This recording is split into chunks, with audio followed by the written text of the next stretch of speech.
সালামু আলাইকুম। আরে আবুল ভাই, কই যেতেছেন সকাল সকাল গরু নিয়া? ওয়ালাইকুম আসসালাম। এই তো ভাই হাটে যাইতেছি গরুটা বিক্রি করবা। কয়দিন পর তো কুরবানি ঈদ।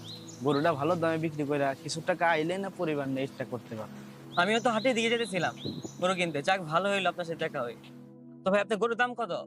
এবার তো ঈদের বাজার অন্য বারের থেকে একটু বেশি চড়া, কিন্তু আপনি যেহেতু আমাকে গ্রামের মানুষ, আপনার কাছে তো আর ওই দামে চাওয়া যাবে না।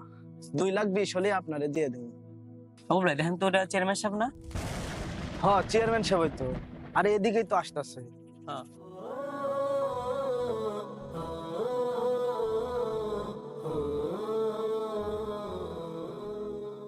আরে আবুল, কি খবর?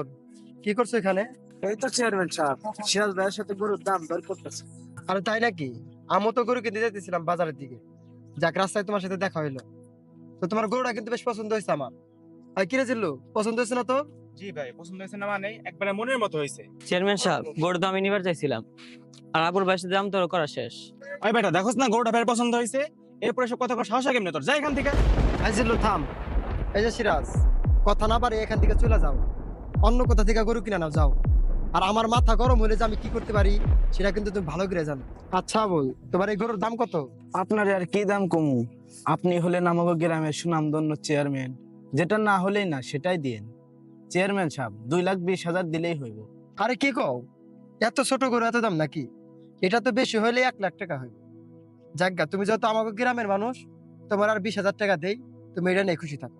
না চেয়ারম্যান সাহেব, আমার বড় লস হয়ে যাব, 2 লাখের নিচে দিয়েন না। হাজিরলো, টাকার ব্যাগটা দিত।